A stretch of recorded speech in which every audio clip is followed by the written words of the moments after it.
Hello, my name is Dustin. This is our virtual walk around, virtual tour of my Heartland Northtrail 2021. It's a 30-foot camper and we rent it out on several platforms. So this is our virtual walk around. I'm going to explain everything, do a walkthrough with you, virtual. And then when you guys get here to pick it up or I deliver it, we'll do it again briefly, or I can do very thorough walk arounds.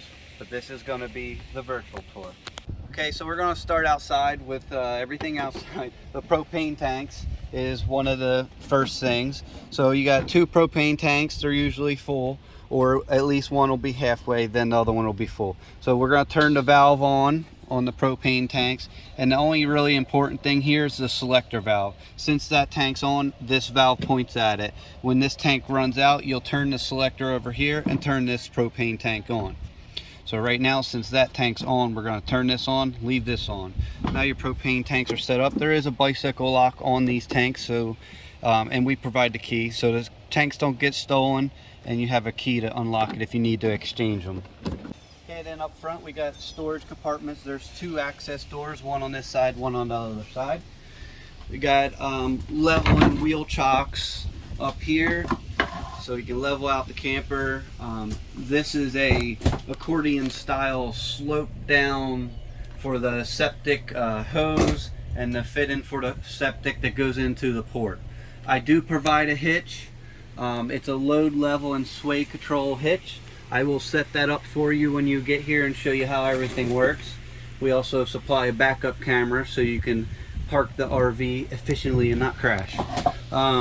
We have a white hose. It also has an adapter, a 50 psi pressure adapter, because some RV parks put out 80 psi and the plastic lines on RVs don't like 80 psi, so it's regulated to 50 psi with a 90-degree fit-in, so it's easy on the camper and it doesn't break the fit-in on the camper. There's also a broom, dustpan, and then some adapters are on the other side for different hookups to the power supply. We got a tire iron up here, manual wrenches for the electric stabilizers in case you lose power. The stabilizers on this RV are electric. Okay. You got the buttons here for the stabilizers. This button controls the front. Let me get it down so it's not so noisy.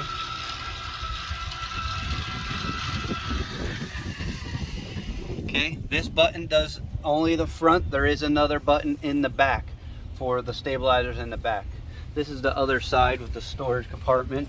There is a light switch over here for the front show-off lights on the front of the RV, that black switch. The other lights are selectable so you can see what's going on in the RV. I have a 30 amp to a 50 amp adapter. Okay, this is a 30 amp camper, so this plugs into the 30 amp from the camper, and then you can go to a 50 amp, or you can do a 30 amp to a 15 amp, which is your regular wall outlet. 15 amp on 25 volt. That's pretty much it for the storage. This is a magnetic door, so when you open these you can just leave them up, and there's no latch or anything to break off. Okay, outside we have a hot water heater here. Make sure nobody goes near this when it's on. It is hot. There's nothing really to do in there. If there's any issues with it, give me a call and I'll explain everything that's going on in there if there's an issue. Okay, outside, this is the slide out. It's out right now, so it's how it sits. This is a cover for the refrigerator. It's a vent. There's nothing to do there.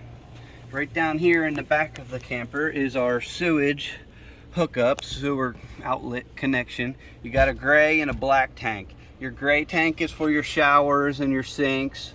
Anything that you're running just water with soap in it is your gray tank. It's a 40-gallon tank. Also, there's a black tank. Your black tank is your toilet only. That is also a 40-gallon tank. This RV also has a 40-gallon freshwater tank. So, and it is full when you pick it up or I deliver it. It'll be 40 gallons of fresh water filled. So this is the port where you drain. You're going to take this cap off and open this cap in the bumper here, and this is where the hose is that you're going to hook up. Okay, pull the hose out. You're going to grab the adapter that's in the storage that I showed you, and you're going to hook it up. Okay. take this off and you hook this up, and that adapter in the front with that accordion style slope thing for the hose. The accordion thing goes here and it slopes it downhill. You hook up that adapter with the clear elbow so you can see it coming out, and you put it into a septic port that most RVs have at their park. There's a septic port or they have a dump station. Now you're going to pull the black valve until it opens. This is the valve. You would pull it until you'll see it flushing out of the clear elbow on there. You'll see the black tank draining. When that's done draining, you shut the valve and you're going to open the gray valve. That's going to flush out the shower, the sinks and all that. The gray tank will flush out the line. After you're done that, I always ask for people to hook up to this black port right here. This is the black tank flush. I hook up the hose to here and I turn it on full blast, and I pull this black valve open. Okay, and I will let that run for like a half an hour while we clean the RV, we put everything away, make sure nothing's up, and close the slide out, close it on, and get ready to leave. I will let this hose run on this black tank with this valve open, and it's just flushing and cleaning the black tank out. If you don't do that, it'll stink inside when you bring it back, because it's a small area going down the road that gases will move around in there and it makes it stink. You flush out that black tank real good. Give it 20-30 minutes with the hose on the black with this hooked up before you leave. Other than that, you can do this every morning. Just come out and pull the black and the gray tanks to flush out the tanks, drain them, make sure you don't fill up. Okay, I put that hose back in here and put the cap back on. There is an outdoor shower back here. If you have to have the water pump on inside to have pressure out here. Outdoor shower. Here's the other stabilizer button. So you can put these down when you get out there and you get the RV level where you want it. Put these down so it's not like a boat. Stabilizers will stable the RV, so when you're in there walking around, you're not shaking like you would on a boat. Get these down real quick. When they go down, you hear them scream like that, you stop. They are not jacks. They're not to level the camper out and jack it up on one side or the other. They're just stabilizers. They're just so it's not like a boat. So don't go too crazy on them. This white port right here is for the hose hookup. You put the 90 on there with the 50 psi reducer or regulator on there. This hooks up to the spigot at an RV park. So you turn your water on, you put it up to here. You will now have water all the time. You won't run out.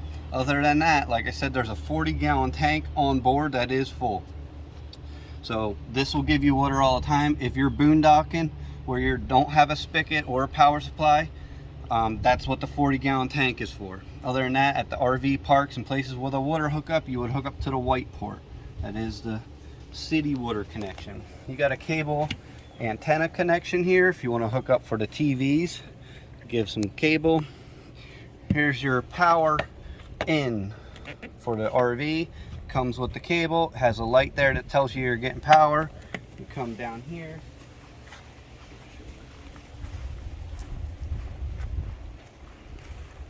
This is a surge protector that you're going to leave installed, whether you're using a generator or you're plugging into the shore power that they have. The extension cord comes up. Should have 3 green lights on this RV for the 30 amp. These lights will indicate that you have power here.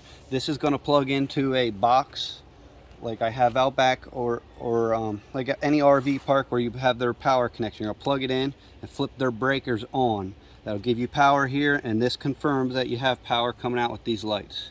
So this is the power hookup, 30 amp. Okay, on the back we have the spare tire. You take that off. There's a tire iron in the front. This is a grill holder. If you add on the grill, this is what would hold the grill. There's also a propane connection underneath that hooks up to this grill. You got a backup camera in the back. Nothing really to do, but that's where it's located. Okay, under here is the propane hookup. So under here is a propane hookup for the grill. If you get the grill, this is a quick disconnect with a valve that turns on the propane or turns it off.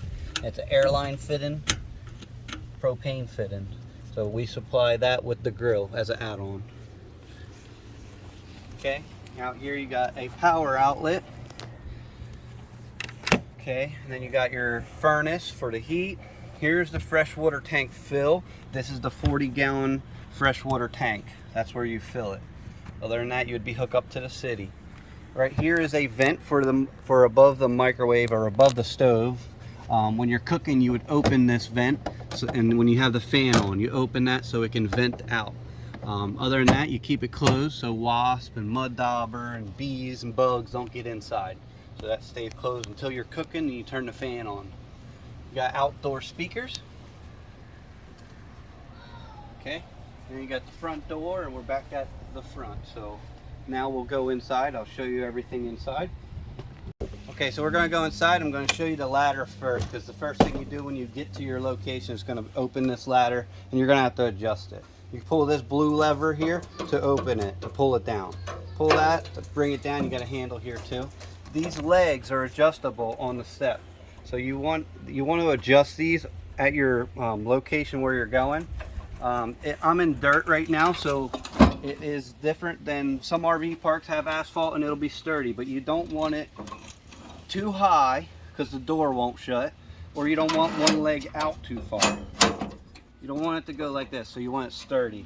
So you push these buttons down here, right here, to adjust the legs. You push that in and it goes in and out. So you adjust it to where you want it, and then you let your step down, and it's still not right, so you push it in more until you get it nice and sturdy. Okay, and then you can go in and out. Make sure it's down low enough, because if it's too high, this door will not shut. Also, when you shut the step, when you're leaving, make sure the door's all the way open, or else it'll scratch and mess up the door. That's the only damages we have. Okay, on our door, you do have a screen door here, so you can do the screen door. Your lock's also here for the door when you're sleeping at night, but it does have a double door. There's a screen door with the metal door. I mean, or whatever it is, fiberglass door. You got light switches here. You got your main interior switches. You got your on-in light switches that are outside. The rest are down here. You got your on-in that makes it go in or out, and then you got your slide out over there for switches for your slide out. Okay, so I'm opening the on-in right now. Just holding down that on and out button. It's a little dirty from the leaves from the last place. Okay, so the on-in's open now. The lights are on. This on-in also has adjustable slope on it, so you can pull it down and you can slope it in case it's drizzling out. Little light rain, you want the rain off or drizzle off to one side, you can pull that down. And you don't have to push this back. When you pull it back in, it will auto correct itself and pull itself in. It's on a strut, a hydraulic strut, so that's the on-in. All right, we'll go do the rest of the inside. Okay, now we're inside. This is our king size bed. There's 2 lights underneath. They are selectable. Okay, the rest of them have light switches. So there's a light switch here for the bedroom. And then you got your TV up here. This is a swivel TV, or you can watch it outside if you want, or swivel it back. All lights are in here are selectable also, so you can select a few off and leave 1 or 2 on. So you got your emergency exit here, and then we do provide, you know, clean comforters, sheets, and everything. You got plenty of storage all around this camper, everywhere you look. There is USB outlets and power outlets on both sides of the bed. Okay, and there is, underneath of the bed, you got additional storage down here and underneath. You can put shoes and stuff. Okay, you got your fire extinguisher by the door. You got a smoke detector up here above me. And then over by the refrigerator, you have a carbon monoxide sensor. Here's your AC control by the refrigerator, and you select through it just by lightly touching on the mode button. You got AC and furnace, you got your fan, you got your AC and your heat, and you just select it from there. You got your refrigerator here. You open the freezer part to turn it on and off. You got your switches up here. It's an on-off button, and then the gas or propane or the electric. Off would be off. Turn it on. If the button is flush, you're on electric, plugged into shore power. If the button is out, you're on gas, which is propane. Okay, you got light switches here. These are on your awning. Your slide out. This is your slide out bed. Okay, so to turn this into a bed, you're going to pick this up. You're going to pull these legs out and lay them down. You're going to take this table, slide it under this couch, and you're going to play Tetris and make the correct pillows, turn it into a bed. And you can remove all these. I think you're supposed to actually use 2 of these to turn it into a bed. Okay. More storage above it and storage underneath. There's plenty of storage everywhere you look. We do provide utensils. Nothing there. There's a trash can in there. I think that's a doggy bowl. And we got remotes for the TVs. There is a TV by the kitchen. They are smart TVs, and there is Wi-Fi in here if you have good cell service. If there's no cell service where you're at or poor, the Wi-Fi will not work. Okay, you got bowls, plates, dish soap, cups, paper towels, Wi-Fi passwords over here. Anytime you're driving, you want to put stuff away. Don't leave anything on the counters or up on the tables. It will fall. Okay, your stove right here. So a propane stove, you would turn it to ignite and you just click this until it turns on. I think I have the propane tanks off right now, so it won't light right now. You also have a light here and a fan. Alright, so we do have a second couch here. This one turns into a bed also. You just pick up on it and lay it down. And this fabric is kind of weird. It always looks like it's stained, but it's not. We clean it every time it comes back. The fabric makes it look a little weird, but it is clean every time you pick it up. Going back here, you have a microwave. You got a mini blender, coffee pot, pots and pans, and the coffee machine in there with plenty of more storage for your goodies, your chips and food, your pantry items. Down here is your fuse panel. You're going to open this up if you ever have any electrical issues. You got breakers just like you would in a house, and you got fuses. Anything goes on electrically, look in here first, and then you're also going to check the GFI breaker in the bathroom, which is right here. Open this guy up. In here we got another light switch right here, turns your bathroom lights on. Then you got your gauges and your water pump, your propane water heater, and your electric water heater. You got your battery voltage, your fresh water tank is full. The black and the gray tanks have sensors in them, but they never work properly, and I don't trust them because I know they're empty now and they always say they're full, but they're not. I flush it out very good. So that's your controls for your water heater. In here you got 4 towels. You got toilet paper, that's RV safe. And nothing in the rest of these. Okay, in here you got your shower. And it's got a skylight. The hot water heater does get hot pretty quick. Or not quick, but gets really hot. So you gotta be careful. It does take 10 to 15 minutes for it to heat up. So just give it time for it to do that. Then you got your toilet. Just a toilet. Flushes from the bottom. Turn the water pump on to flush. You got a toilet cleaner in there. There's your GFI circuit breaker on that outlet in case the women pop it with the hair dryer and stuff. All the blinds in this RV, you just grab it and push them and pull them up and down. You got a fan up top here. You would open it like this, and there's a switch to turn the fan on.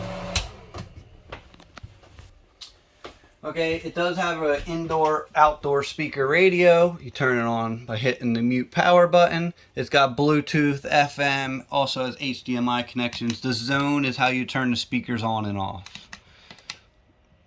Okay, and you hold down that button to turn it off. The AC has a vent up here. If you leave this vent on like this, it gets cold in this general area faster, and then once it gets cool enough, you close it and it goes throughout the whole RV through all the vents. We do have an extra blanket up here in our storage up here. And that's pretty much it. This is our virtual tour. It'll be a little more in depth when you get here. We'll show how to hook up the hitch to your vehicle. And that's pretty much it for this 30-foot Heartland Northtrail. Thank you. Just wanted to mention that we do have a few add-ons, so go check them out for our camper. When you pick it up, you can select them. We have a little bounce house for toddlers, and then we have an outdoor carpet. We have outdoor chairs. There's 4 of them. We have Giant Connect 4. We have an ice maker. We have a generator, just to name a few. Cornhole game. We have a few add-ons, so check them out and select what you want. All right, so thanks for choosing our camper. Goodbye.